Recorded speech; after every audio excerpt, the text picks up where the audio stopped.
Hello, dear friend. Welcome back to our peaceful little corner at Books and More. Here, we will sit together, distilling the most original essence from the pages of great books, helping you save precious time amidst the hustle and bustle of life, while still preserving the core and deepest values. In this fast-paced life, sometimes overwhelmed by the endless flow of information, have you ever felt you needed a moment of quiet to look deeper into the nature of the world operating around us? Living mindfully is not just about turning inward to understand yourself, but sometimes it's also about the courage to broaden your perspective to understand reality, to see the truth behind the glamorous facade. Today, Books and More invites you to embark on a journey of discovering shocking yet essential truth through the book Global Scandal: The Panama Papers. This isn't simply a dry story about finance or politics, but a comprehensive picture of untold hidden aspects where the secrets of the super rich and powerful are brought to light. The book will guide us in finding answers to the questions: does a hidden world with its own rules exist behind the apparent prosperity we often see?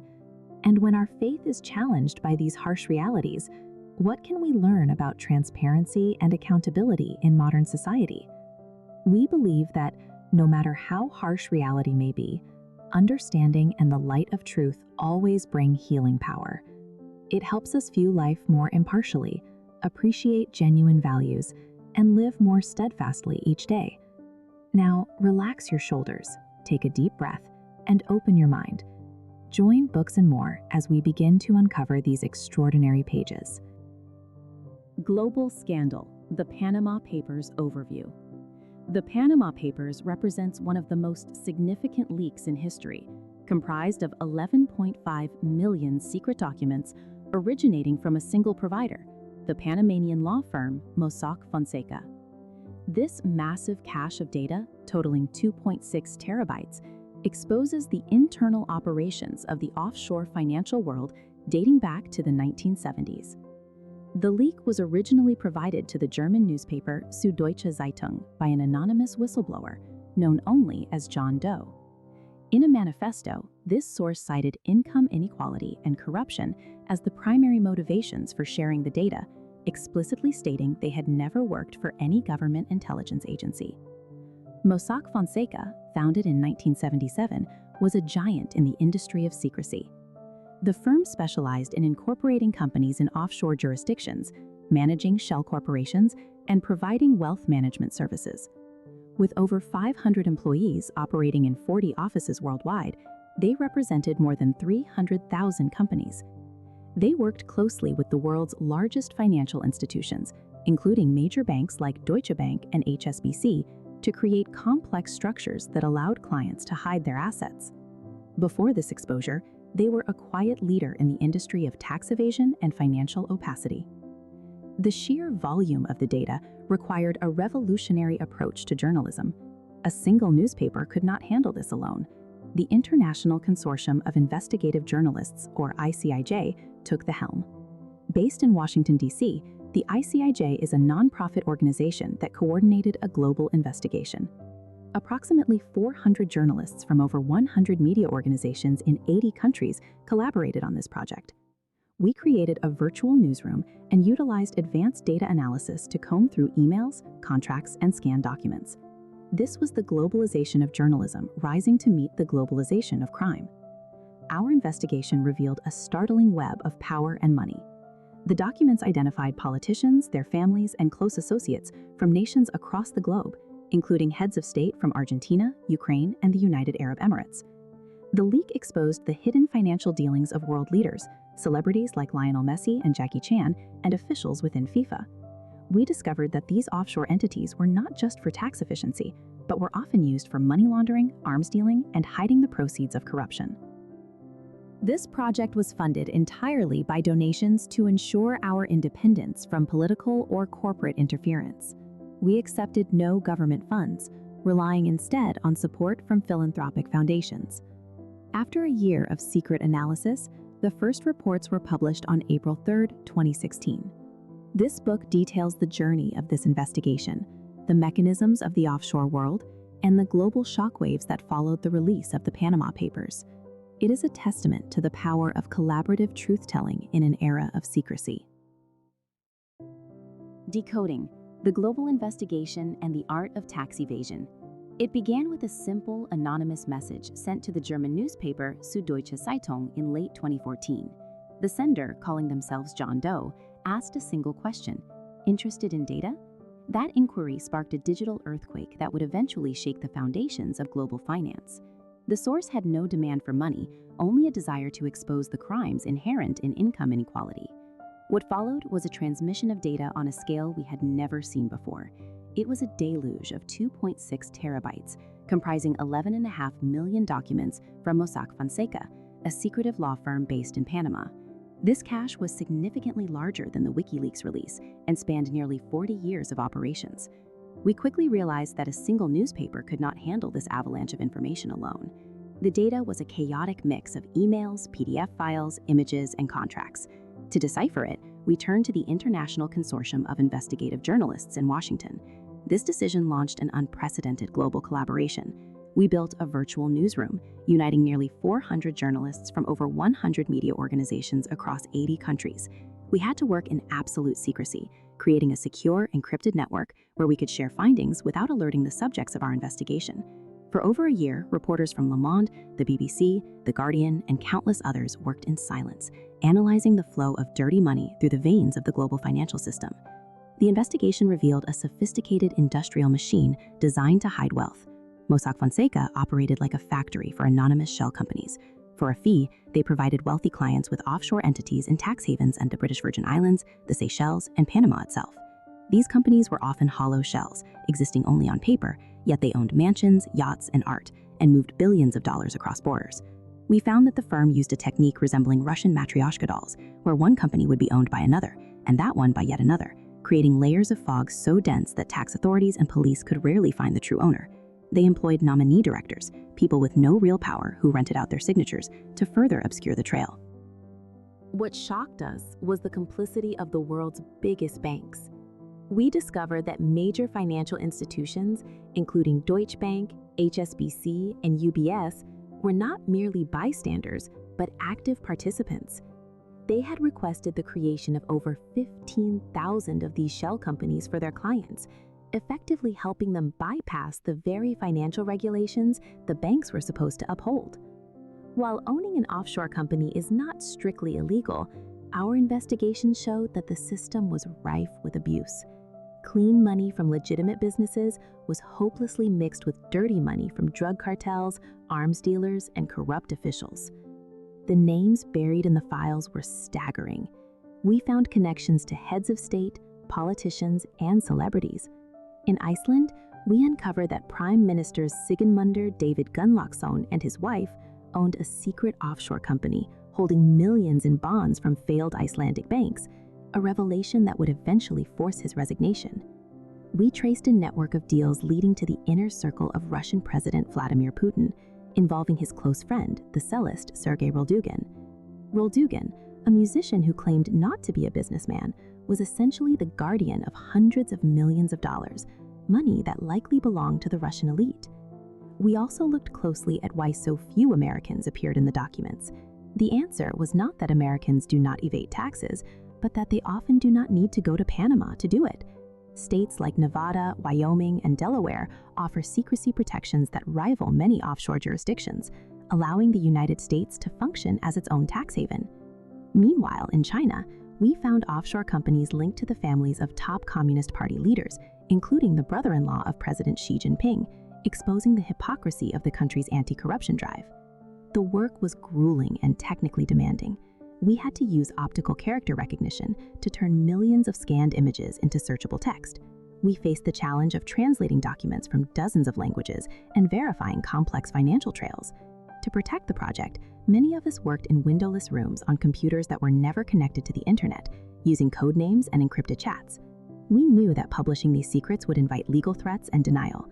Mossack Fonseca maintained that they had never been charged with criminal wrongdoing and that they were merely a service provider, but the evidence of systemic evasion was overwhelming. As the release date approached, the tension in our newsrooms was palpable. we were about to shine a light on the dark corners of the global economy, exposing how the 1% plays by a different set of rules. This was not just a story about taxes. It was a story about the erosion of trust in democratic institutions and the lengths to which the powerful will go to protect their fortunes. When we finally broke the story, it was not as individual outlets, but as a united front, proving that in the digital age, collaboration is the most powerful tool journalism possesses. The role of banks and financial havens. When we began analyzing the Panama Papers, we expected to find individuals trying to hide their wealth, but what we uncovered was far more systemic. The data revealed that major global banks were not merely bystanders or unwitting conduits for these transactions, but were in fact the architects of this offshore world.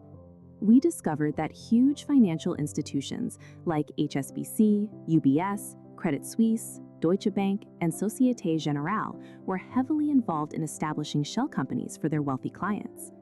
The files showed that nearly 15,600 of the companies registered by Mossack Fonseca were set up at the direct request of banks and other law firms. This was not a rogue operation, but a standardized service provided by the pillars of the global financial system. The banks argued that their operations were legal and that they adhered to strict compliance regulations. However, the internal documents told a different story. We saw a clear pattern where banks actively helped clients evade the very laws meant to stop money laundering and tax evasion. The principle of know your customer, which is the bedrock of modern banking compliance, was frequently ignored. Instead of identifying the true owners of these accounts, banks often turned a blind eye or facilitated structures that made identification impossible. We found evidence that when international regulations tightened in one jurisdiction, banks simply moved their clients' assets to another. For instance, when the British Virgin Islands began demanding more transparency, we saw a migration of accounts to Panama or the Seychelles, where the rules were still loose. A striking example of this complicity involved the Syrian regime. The data exposed how HSBC provided financial services to Rami Makhlouf, a cousin of President Bashar al-Assad and a financier of the regime. Despite U.S. sanctions, the bank continued to manage his accounts, viewing him as a low-risk client for far too long. This highlighted a disturbing reality where the line between clean money and dirty money was deliberately blurred within these financial institutions. They created a gray zone where tax evasion and the proceeds of corruption could flow freely alongside legitimate commerce. At the heart of this system lie the financial havens, with the British Virgin Islands emerging as a central player in our investigation. This small archipelago, once a hideout for pirates, transformed into a sanctuary for capital. We found that the BVI was the jurisdiction of choice for more than half of the companies found in the Mossack Fonseca files. The appeal was obvious. The laws there allowed for the creation of companies with zero tax on profits, no requirement to file financial reports, and total anonymity for the beneficial owners. A company could be incorporated in a matter of days for a minimal cost, often with nominee directors provided by the law firm to further shield the true owner. The sheer volume of activity in these havens effectively turned small island nations into financial superpowers on paper. The data indicated that the British Virgin Islands ranked as one of the largest investors in the world, a statistical absurdity explained only by the massive flow of phantom capital through its borders. We realize that these havens operate on a model of legislative sovereignty that they sell to the highest bidder. They market their lack of transparency as a product. The BVI, along with Panama and the Seychelles, provided the legal vacuum necessary for the banks to operate their schemes.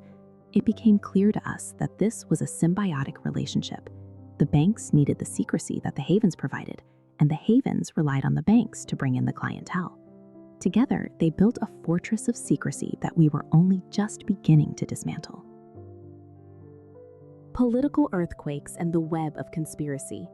As we sifted through the mountain of encrypted data, it became immediately apparent that we were not just dealing with tax evasion, but holding a geopolitical time bomb that would shake governments to their core. The shockwaves were felt almost instantly, and nowhere was the impact more visceral than in Iceland. We watched as Prime Minister Sigmundur David Gunnlaugsson became the first major casualty of our investigation. The documents exposed a profound conflict of interest involving Wintrust Inc., a shell company in the British Virgin Islands owned by the Prime Minister and his wealthy wife. It turned out that this company held millions in bonds from the very Icelandic banks his government was responsible for negotiating with after the financial collapse. The irony was bitter for the Icelandic people, who had suffered through austerity while their leader shielded his family wealth offshore. The public reaction was swift and furious, culminating in massive protests outside the Parliament building in Reykjavik. Despite his initial attempts to dismiss the revelations and his insistence that he had broken no laws, the political pressure became insurmountable, forcing his resignation and proving that even leaders of stable democracies were not immune to the transparency we were unleashing. The reaction in Russia offered a stark contrast to the democratic accountability seen in Iceland. Our investigation had uncovered a trail of approximately $2 billion moving through a network of offshore companies linked to Sergei Roldugin, a professional cellist and one of Vladimir Putin's oldest friends. While the documents did not name the Russian president directly, the implication that his inner circle was enriching itself was clear. However, rather than launching an inquiry, the Kremlin launched a counteroffensive. President Putin publicly dismissed the Panama Papers as a tool of Western espionage, specifically a plot concocted by the United States to destabilize Russia ahead of elections. He spun a narrative that the leaked information was not substantive, but merely a product of Putinophobia, claiming that his friend Roldugin had spent the money on rare musical instruments to donate to the state. It was a masterclass in deflection, turning an exposure of financial opacity into a rallying cry for national unity against foreign aggression. This defensive posture from Moscow fed into a broader swirl of conspiracy theories that began to circulate globally. Questions arose regarding the origins of the leak. Why were there so few American names in the initial batch of documents? This absence fueled speculation that the CIA or other Western intelligence agencies were actually behind the hack of Mossack Fonseca. Figures like Bradley Birkenfeld, a whistleblower from the UBS banking scandal, publicly theorized that the leak was a calculated intelligence operation designed to embarrass geopolitical rivals of the United States, such as Russia and China, while protecting American interests. This theory gained traction among those who pointed out that the ICIJ received funding from American organizations like the Ford Foundation and George Soros's Open Society Foundations. President Putin himself seized on these details, erroneously claiming at one point that the German newspaper Süddeutsche Zeitung was owned by Goldman Sachs to suggest a direct link to American financial interests, a statement for which the Kremlin later had to apologize. While the world debated who was pulling the strings, the political fallout continued to spread across Europe and Asia. In the United Kingdom, Prime Minister David Cameron faced intense scrutiny after he was forced to admit that he had profited from an offshore trust set up by his late father. It was a damaging admission for a leader who had publicly championed financial transparency. Meanwhile, in China, the reaction was one of total silence and censorship. We found names linked to the families of top Communist Party leaders, including the brother-in-law of President Xi Jinping. Yet, unlike in the West, this news never reached the general public within China. Censors moved with incredible speed to scrub any mention of the Panama Papers from the internet and social media, treating the leak as a coordinated attack by Western media. Amidst these accusations of CIA plots and Russian blackmail schemes, the voice of the actual whistleblower, John Doe, offered a much simpler yet more profound explanation. In a manifesto released to us, the source stated unequivocally that they were not working for any government or intelligence agency. Their motivation was born from a deep indignation at income inequality and the systemic corruption that allowed the wealthy to play by a different set of rules. The conspiracy was not a singular plot by a spy agency, but rather the mundane, global conspiracy of the legal and financial elite to hide the truth. As we continued to publish our findings, it became clear that the true conspiracy was the offshore system itself, a shadow economy that we had finally dragged into the light. Profiles of famous figures, from politicians to superstars. The sheer scale of the Panama Papers revelation becomes most tangible not through the dry statistics of millions of documents, but through the specific, high-profile individuals whose secrets were suddenly laid bare. As we combed through the files, we discovered that the appetite for offshore secrecy transcended borders and professions, linking world leaders, sporting icons, and corporate tycoons in a singular web of deceit. One of the most dramatic stories to emerge from our investigation centered on Iceland, a nation still nursing the deep scars of the 2008 financial collapse. We found that Prime Minister Sigmundur David Gunnlaugsson, a man who had risen to power on a populist wave of holding bankers accountable, was hiding a devastating secret. The documents revealed that Gunnlaugsson and his wealthy partner, who later became his wife, had established a shell company named Wintris Inc. in the British Virgin Islands. The betrayal was multi-layered. Wintris held millions of dollars in bonds in the very Icelandic banks that had failed, banks that Gunnlaugson's government was responsible for negotiating with. This created a colossal conflict of interest that he had never declared. On paper, he had sold his half of the company to his wife for a single dollar on the eve of a new law that would have required him to disclose his ownership. When my colleagues from Swedish television confronted him with these findings during an interview, his composure crumbled and he walked out. The fallout was immediate and visceral. The people of Iceland, who had suffered through austerity while their leader held offshore assets, took to the streets in anger, eventually forcing his resignation. He became the first major political casualty of the leak. From the freezing streets of Reykjavik, our investigation took us to the sunny pitches of Spain, involving a figure revered by millions. Lionel Messi, arguably the greatest football player of his generation, was already embroiled in tax fraud allegations in Spain when we found his name in the Mossack Fonseca files. We uncovered a company called Megastar Enterprises, wholly owned by Messi and his father. What was striking was the timing. This entity was established just as Spanish authorities were beginning to investigate his other financial dealings. While Messi and his father maintained that they were not experts in tax matters and simply signed documents presented by their advisors, the existence of Megastar Enterprises painted a picture of a persistent effort to route income from image rights through opaque offshore jurisdictions to avoid taxes. It demonstrated that even as legal pressure mounted, the machinery of offshore secrecy was still being utilized to protect the wealth of the super-rich. The utility of these shell companies extended beyond tax evasion into the realm of personal warfare. We analyzed the bitter divorce battle of Russian billionaire Dmitry Rybolovlev, known as the Fertilizer King. His split from his wife Elena was dubbed the divorce of the century, and the files offered a textbook example of how offshore structures are used to hide assets from spouses. Rybolovlev used Mossack Fonseca to place his most valuable possessions, including a collection of art featuring works by Picasso and Van Gogh, as well as luxury yachts, into the hands of shell companies. By moving the ownership of these assets into the shadows of the British Virgin Islands, he effectively shielded them from his wife's legal claims. The firm knew exactly what was happening, yet they continued to facilitate these maneuvers, proving that their services acted as a shield against not just the taxman, but also family law. Our probe also reignited cold cases in the corporate world. We looked back at the massive bribery scandal involving the German engineering giant Siemens.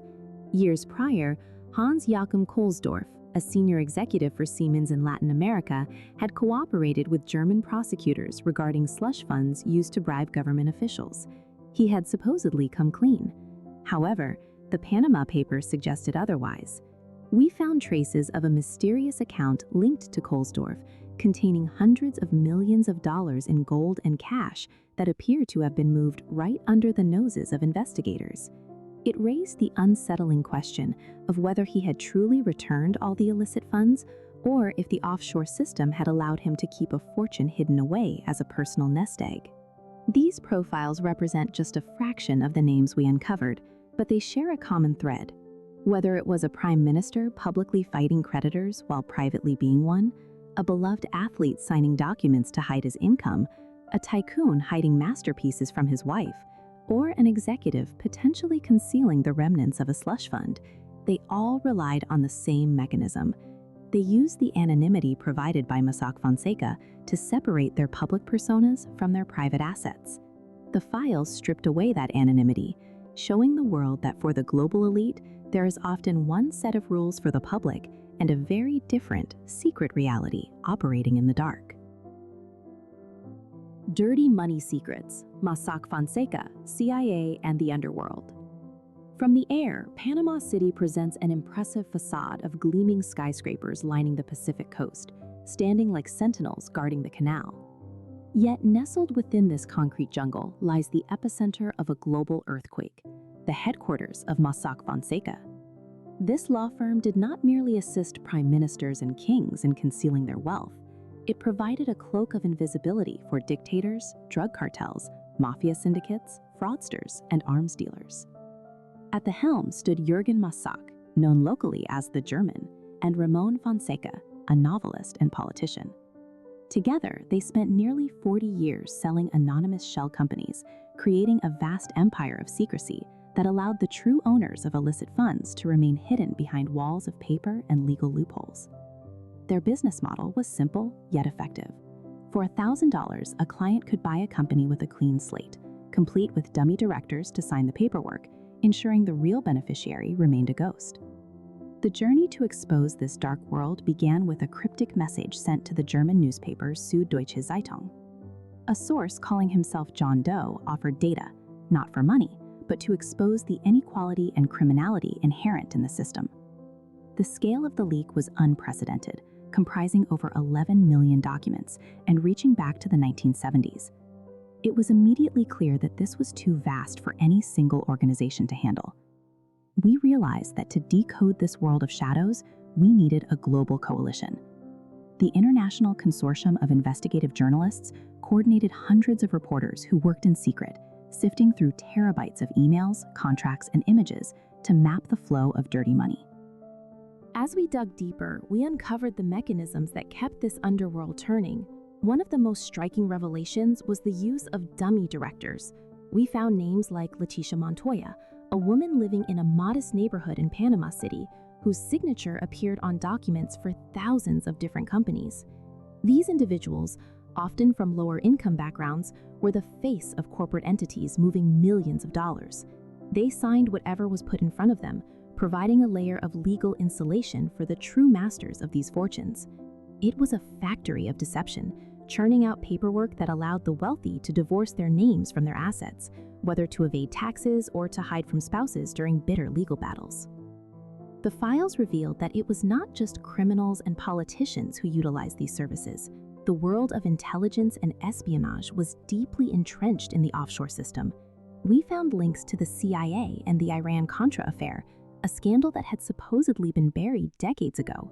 The name Farhad Azima appeared in the data, a Missouri-based aviation magnate whose planes had been used to ferry weapons to Tehran. While Azima denied knowledge of the CIA's operations, the files showed his companies intertwined with the world of covert ops. We also found Adnan Khashoggi, the billionaire Saudi arms dealer who played a central role in those same illicit transactions. It became evident that intelligence agencies from Saudi Arabia, Colombia, and Rwanda used Mossack Fonseca to set up front companies for their secret operations. These shell entities provided the perfect cover for moving black budget funds and conducting off-the-books missions, from arms trafficking to the rendition of terror suspects. The corporate world was not exempt from this web of deceit. We traced the remnants of the massive Siemens bribery scandal, discovering that former executives had used offshore accounts to manage slush funds long after the investigation was supposedly closed. One particularly baffling discovery involved a mysterious transaction of gold worth $480 million, which appeared in the account of a former Siemens executive for mere seconds before vanishing.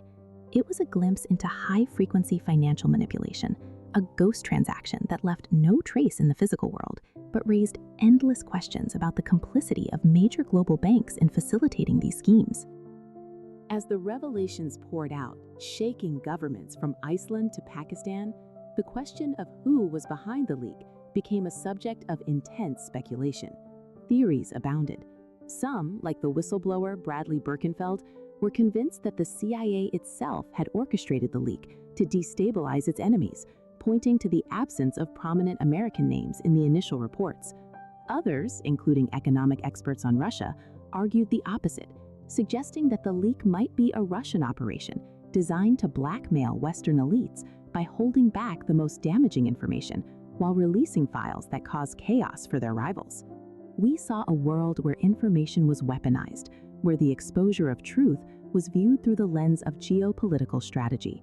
Ultimately, what we laid bare was a parallel universe where the laws that govern ordinary citizens do not apply. It is a world where money loses its nationality and its history, where a signature from a woman in a poor Panamanian suburb can authorize the movement of millions, and where spies, thieves, and tycoons share the same safe harbor. The leak of the Panama Papers did not just expose individual crimes, it shattered the illusion of a transparent global financial system, revealing the rot at its very core. We showed that the underworld is not a separate place. It is woven into the fabric of the global economy, facilitated by men in suits working in high-rise offices, protected by the very laws meant to stop them. If you like this video, please click the like and subscribe button so that more people know about this video. Thank you for your support. Wish you a happy evening with your family. Goodbye, and see you in the next videos. If you like this video, please click the like and subscribe button so that more people know about this video. Thank you for your support. Wish you a happy evening with your family. Goodbye, and see you in the next videos.